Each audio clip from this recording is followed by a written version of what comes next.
Olá! A gente está acostumado a analisar ideias gigantes a partir de textos enormes, certo? Mas e se hoje a gente fizesse o caminho inverso? Que tal pegar só uma frase, uma descrição com 6 palavrinhas e mergulhar de cabeça no universo de significado que ela guarda? Nossa jornada de hoje começa com um nome e uma identidade. E tá aqui. Essa é a nossa fonte de hoje. Miguel de Unamuno, filósofo e romancista existencial. À primeira vista, parece, sei lá, uma legenda de livro, né? Algo que a gente lê e passa reto. Mas a verdade é que essa frase é um verdadeiro mapa. Um mapa que leva a gente para um mundo de ideias, de tensões e para uma identidade intelectual que é, olha, muito mais complexa do que parece. Então, a grande pergunta que vai guiar a gente é essa: o que essa descrição de fato revela?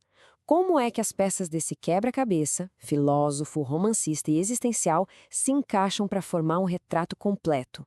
É isso que a gente vai descobrir. Beleza. Vamos começar olhando para a frase como um todo, antes de sair quebrando ela em pedaços.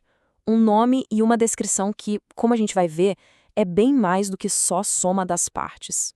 E ó, um ponto super importante antes da gente seguir, o nosso foco aqui não é a biografia do Miguel de Unamuno, tá? O foco é o significado por trás dos rótulos. A gente está tratando essa frase como um texto mesmo, que precisa ser decifrado. Entender o que filósofo, romancista e existencial significam e, principalmente, como essas palavras conversam entre si. Agora sim, vamos para a primeira parte da nossa análise. De cara, a frase já joga uma dualidade na nossa frente. Unamuno é filósofo e, ao mesmo tempo, romancista. Vamos ver no que isso dá.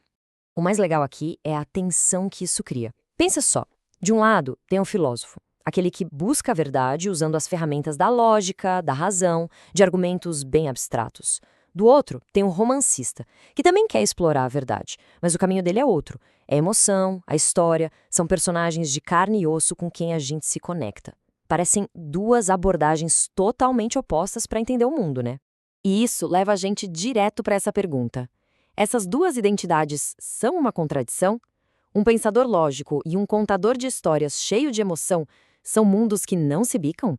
Ou será que, de alguma forma, uma coisa complementa a outra? E é aqui que a gente encontra a ponte entre esses dois mundos. O ponto de encontro é que, no fim das contas, tanto a filosofia quanto a ficção, para um pensador como Unamuno, tem o mesmo objetivo: entender essa coisa complexa que é a condição humana. São só caminhos diferentes que levam para o mesmo lugar, para as mesmas perguntas fundamentais sobre quem a gente é. E falar em perguntas fundamentais é o gancho perfeito para a gente ir para a terceira parte da frase, que talvez seja a mais densa, o tal do existencial. O que exatamente isso quer dizer? E como que essa palavra conecta o filósofo e o romancista? Olha, em resumo, o existencialismo bota o indivíduo no centro de tudo. A ideia principal é que a existência precede a essência. O que isso significa?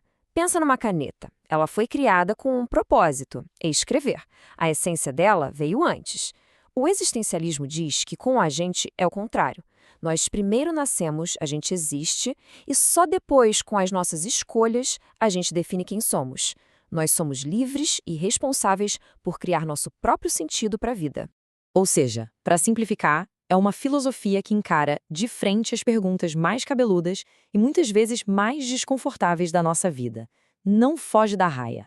E que perguntas são essas? São aquelas que todo mundo já se fez um dia, olhando para o teto de madrugada. Tipo, qual é o sentido da vida? O que eu faço com essa liberdade toda? Se ninguém me deu um manual, de onde eu tiro um propósito? E como é que a gente lida com a certeza de que um dia tudo acaba? Pois é, o existencialismo mergulha de cabeça nesses dilemas. Ok, agora a gente tem todas as peças na mesa. Já vimos o filósofo, o romancista e o pensamento existencial. Nessa nossa última parte, vamos juntar tudo e ver que imagem completa essa frase tão simples consegue pintar. E aqui está a síntese. O quê do trabalho dele são as grandes questões existenciais. O como ele investiga isso é com a mente rigorosa de um filósofo. E o onde ele faz essa exploração é no palco da ficção, como romancista. As 3 partes não são só uma lista de características. Elas descrevem um processo intelectual inteirinho. Então, vamos voltar para a nossa frase do início. Agora, quando a gente olha para ela, não vemos mais 3 rótulos soltos. A gente vê o retrato de um método. um método de um pensador que usa histórias para explorar as perguntas mais profundas da vida de um jeito que talvez a filosofia, pura e simplesmente, não conseguiria. No final das contas, a lição aqui é muito forte. Um rótulo, uma descrição, nunca deveria ser o fim da conversa. É sempre um ponto de partida.